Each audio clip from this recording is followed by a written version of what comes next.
ஒரே வாரத்திலேயே குரட்டை குறையுமா?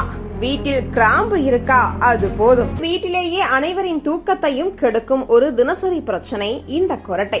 கணவன் மனைவி யாராக இருந்தாலும் ஒருவர் குரட்டை போட்டாலே மற்றொருவரின் தூக்கம் பாதிக்கப்படும். குரட்டை வருவதற்கான காரணம் தொண்டை தசைகள் தளர்வது, சுவாச பாதை சுருங்குவது, மூக்கடைப்பு, அதிக எடை அல்லது தவறான தூக்க நிலைமை போன்றவை. குறிப்பாக இரவு நேரத்தில் தசைகள் தளரும் போது காற்று நெருக்கமாக செல்லுவதால் சத்தம் உண்டாகிறது. இது வயதானவர்களிடமும் அதிக எடை உள்ளவர்களிடமும் அதிகம் பார்க்கப்பட்டாலும் இப்போது இளம் வயதினருக்கு கூட இது ஒரு சாதாரண பிரச்சனையாகிவிட்டது.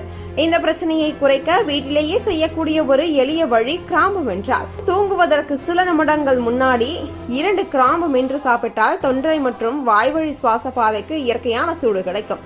கிராம்பில் இருக்கும் நாட்சி வளங்கள் தொண்டை தசைகளை தளர விடாமல் வலிமை தரும். இதனால் சுவாச ஓட்டம் சீராகி குரட்டை வருவதை தடுக்க ஆரம்பிக்கும். இதை ஒரு வாரமே தொடர்ந்து பண்ணினாலே குரட்டை முன்னாடி போல இல்லைன்னு வீட்டுக்காரர்களே சொல்ல ஆரம்பிக்கிறாங்க. இது மட்டும் இல்லாமல் இரவு உணவு பழக்கமும் குரட்டையோடு நேரடி தொடர்பு. ரொம்ப கனமான எண்ணெய் நிறையாக சாப்பிட்டாலே வயிறு கனமும் சுவாச பாதை அழுத்தமும் ஏற்படும். அதனால ராத்திரி உணவை 1 மணி நேரம் முன்பே லைட்டா சாப்பிடணும். இது உடலுக்கு சுமை இல்லாம அப்போது தூங்கும் போது சுவாசம் சீராக போக உதவும். இதே ஒரு பழக்கம் பலருக்கு குரட்டை குறைய முக்கிய காரணமாகும். மூக்கடைப்பு இருந்தாலும் குரட்டை அதிகமாக வரும். மூக்குப்பாதை அடைந்து விட்டால் வாய் வழியாக அதிக காற்று செல்லும் போது சத்தம் அதிகரிக்கும். அதனால படுக்கிறதுக்கு முன் வெந்நீரில் நீராவி எடுத்துக்கிட்டாலே மூக்கு திறந்து சுவாச பாதை ரொம்ப நன்றாகும். இதே ஒரு எளிய வழி, ஆனாலும் தினசரி பின்பற்றினால் குரட்டை கணிசமாக குறையும். தூங்கும் நிலையும் குரட்டை வருவதில் பெரிய பங்கு வகிக்கிறது. முதுகில் நேராக தூங்குகிறவர்கள் அதிகமாக குரட்டை போடுவார்கள். ஏன்னா அந்த நிலையில்தான் தொண்டைக்குள் உள்ள தசைகள் தளர்ந்து சுவாச பாதை குறுகும். அதனால பக்கமா திரும்பி தூங்கும் பழக்கத்தை பிடிச்சுக்கணும்.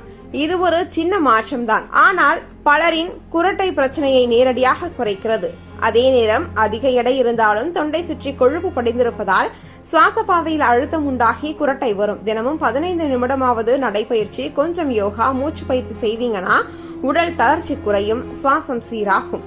இதனால் தூக்கத்தின் தரமும் மேம்படும், குரட்டையும் மெல்ல மாறும்.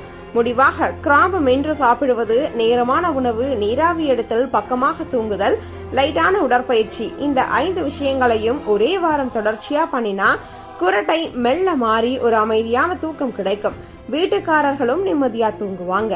நீங்களும் புத்துணர்ச்சியோட எழுந்திருப்பீங்க.